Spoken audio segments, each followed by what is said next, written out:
Thank you very much to for coming to our little seminar. If any of you guys would like to learn a little bit more about how to sell healthy fish, then by all means come down and sit down.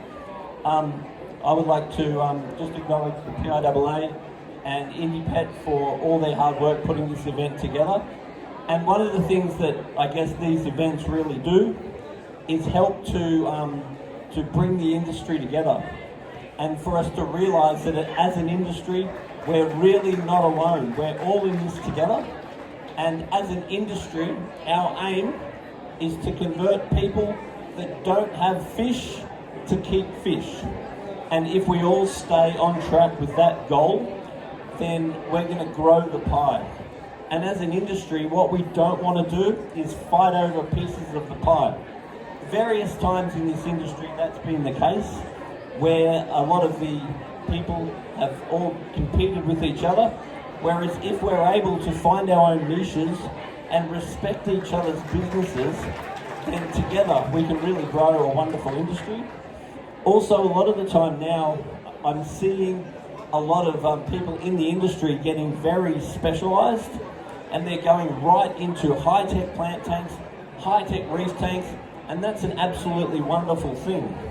But that is not how we necessarily grow the industry. How we grow the industry is step by step. We really want to expose people to those wonderful aquascape tanks, expose them to those wonderful reef tanks, but we also want to step through the reality of where to start versus where to end up.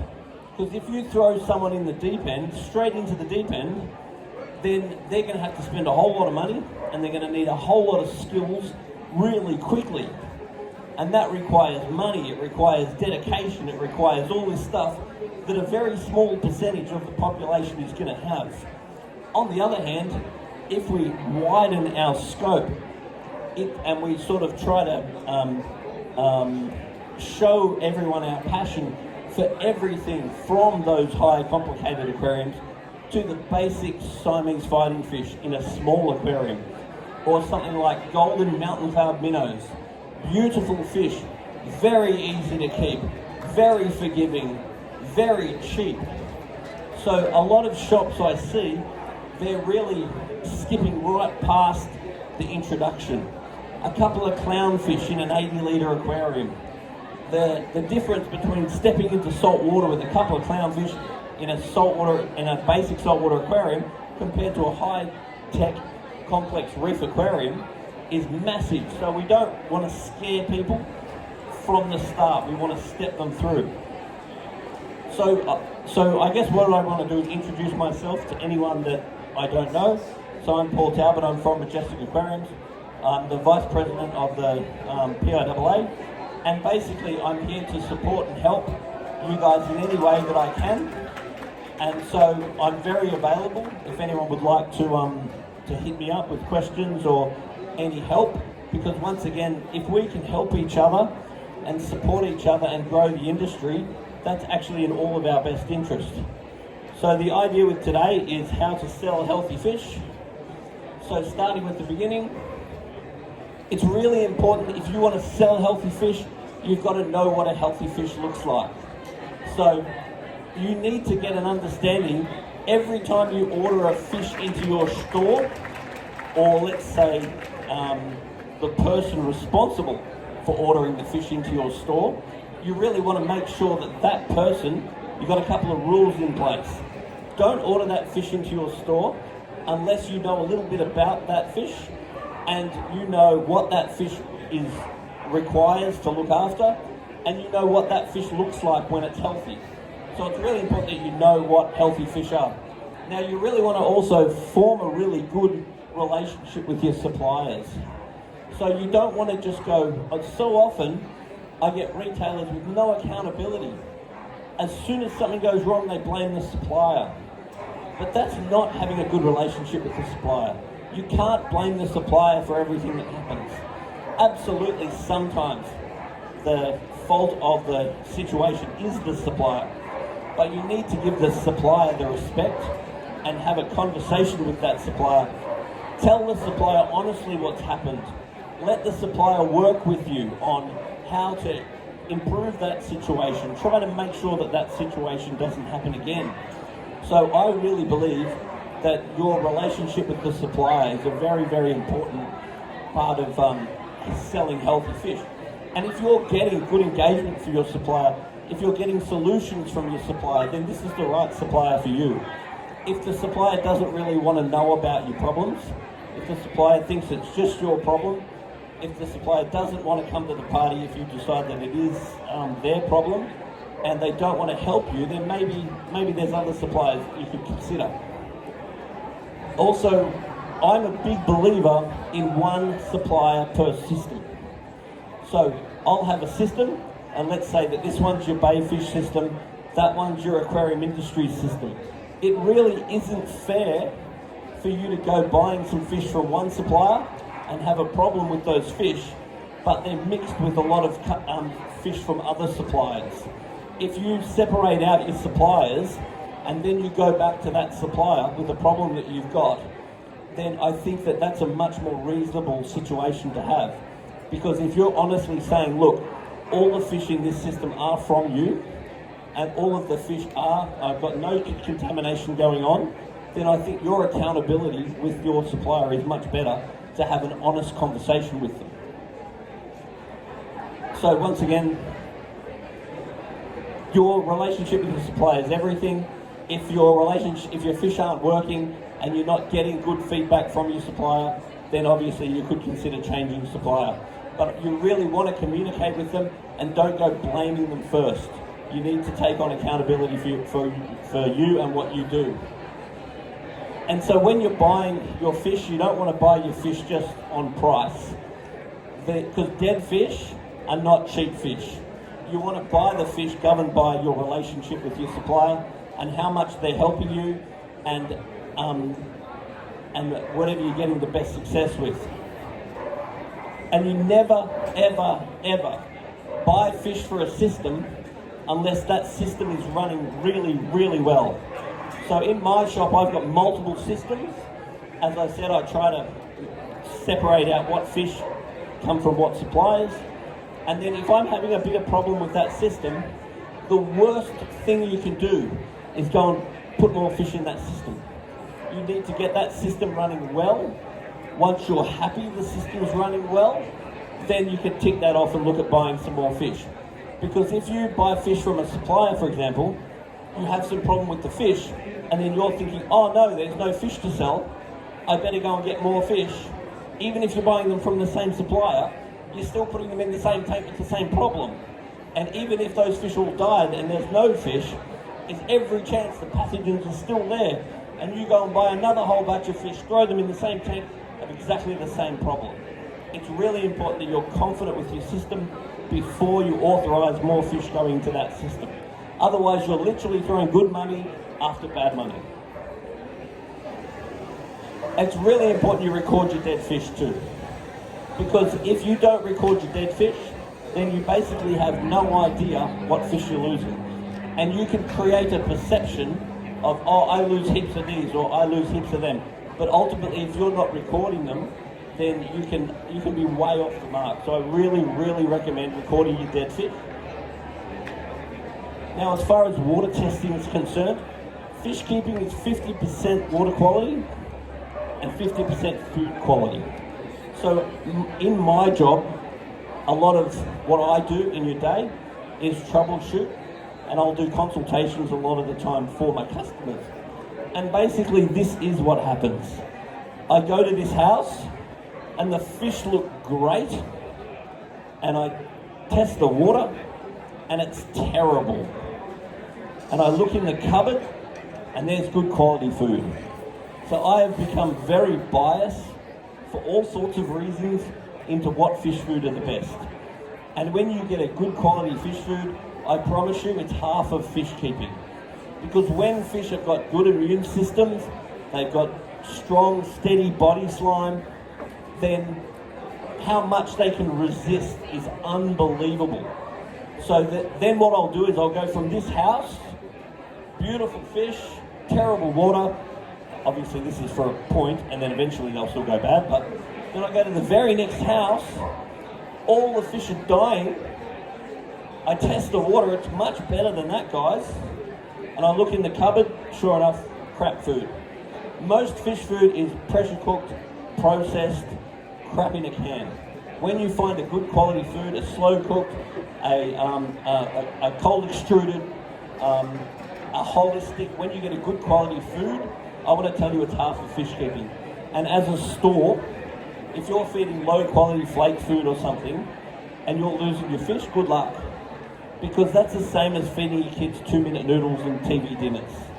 There really is a huge difference. Now, water quality testing is absolutely everything. I now, at my shop, I'll often use the spin test because it's very quick, it's very effective, and once again, it's very easy to record. You can even use the machine to record your levels within the system, because you need to know what your water quality is. The most important time to check your water is before you order fish. Not before you add fish, before you order fish. So you go, okay, I've got this system. The system's running very well. I'll do a water test on it. I need to know what's the KH, what's the GH. If it's a very stable system, I'm obviously going to want to know the pH. If it's a new system, I'm going to want to know ammonia and nitrite. But I need to know that this water's okay. You can't guess. You need to know what's going on with the system, then you order your fish. So you need to get a water testing routine that's accurate, and the way you know it's accurate is you cross-reference it against other options. So you need to know that you're pretty confident with what you're doing. Something like a spin test, which is what I'll often use, if they're not calibrated properly and you're not testing it against other tests, then you're just going off a level that you're reading, which may or may not be correct. So you do definitely have to be calibrating and cross-checking to make sure that your tests are actually accurate. And ultimately, if it's not broken, you don't have to fix it.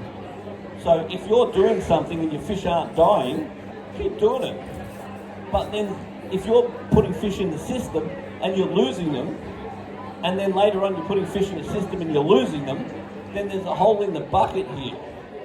You look for the hole in the bucket. The hole in the bucket might be that your testing's not accurate, or it might be that you're not testing, or it might be that you're feeding crappy foods, or basically, if you're having a problem, there is a solution. It's just that either you haven't found it or you don't know it. And once you actually start ticking the right boxes, it's actually not that hard. At my shop, I don't lose a lot of fish. Obviously you lose some fish, but I don't lose much. Hardly ever do I lose saltwater fish. And then when you do get a bad experience, you've got to kneecap it. Okay, I've got some fish that are not good.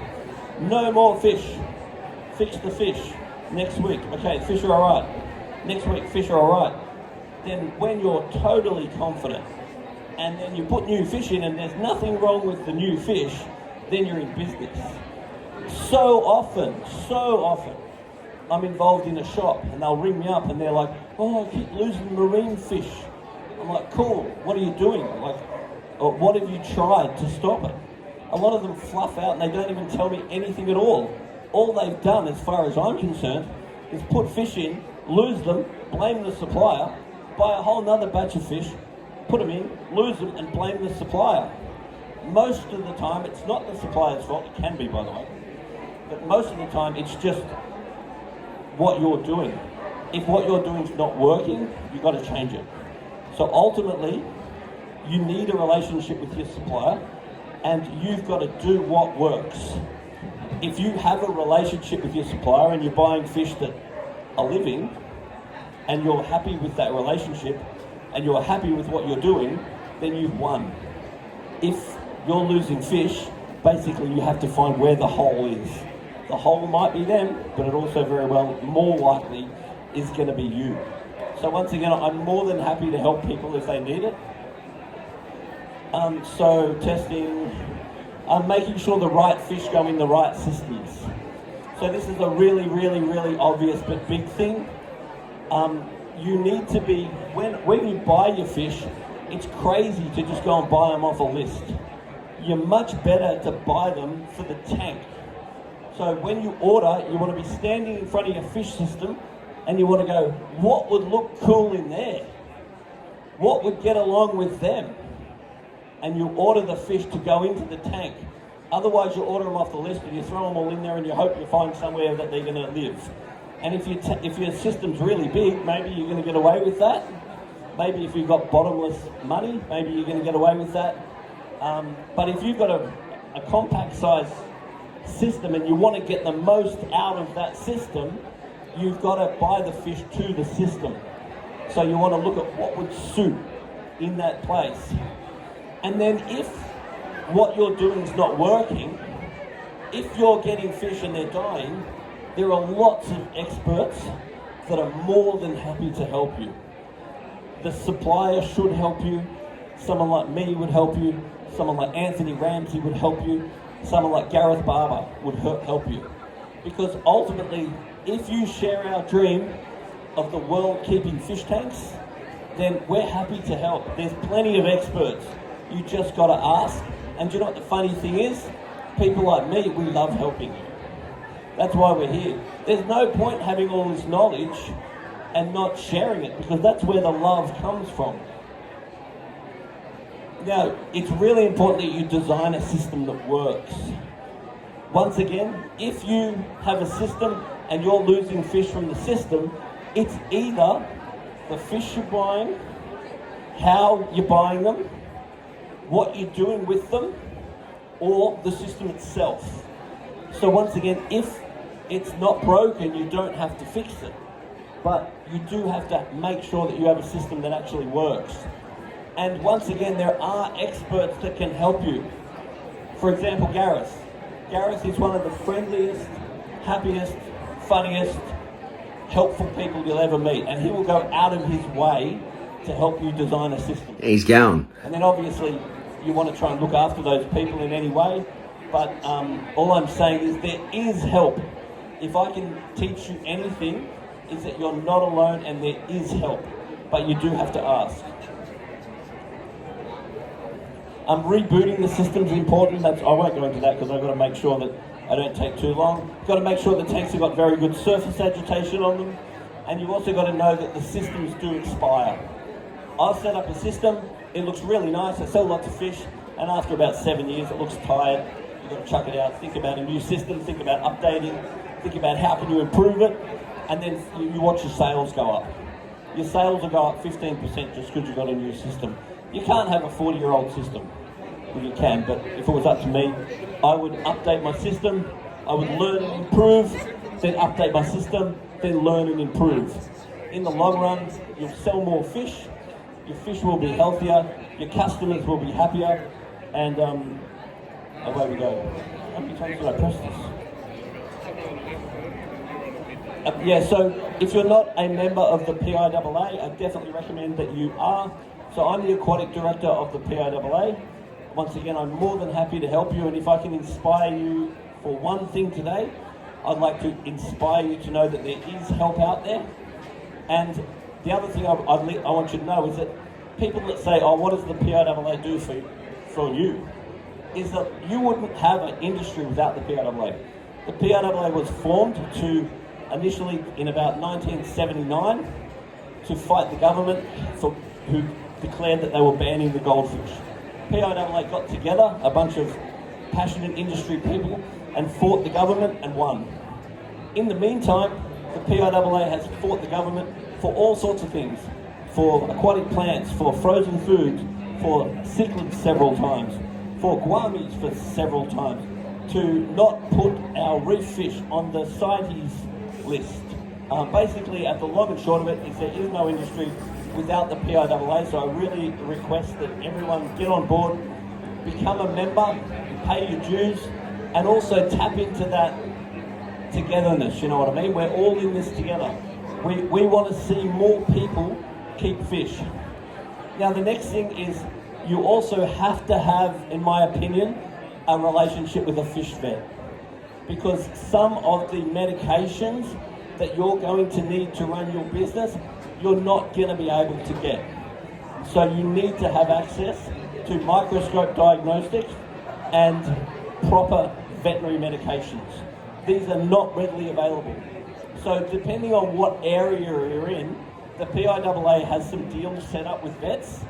So if you don't have a vet that you work with, I do highly recommend that you do, because you need access to medications that we don't have access to and the vet does. So let's say that you've lost a bunch of fish. Instead of just blaming the supplier and then buying another whole batch of fish, what we'll do, we'll get the vet in, the vet will take a microscope analysis, the vet will find out exactly what's wrong with the fish, the vet will then medicate those fish, and then we'll look at our lessons learned, we'll lick our wounds and decide to go again. So I do think you need to have a good relationship with a vet. So once again, I've got to wrap up soon because I am actually running out of time. But as far as running fish in an aquarium commercially is concerned, there is a little bit involved in it.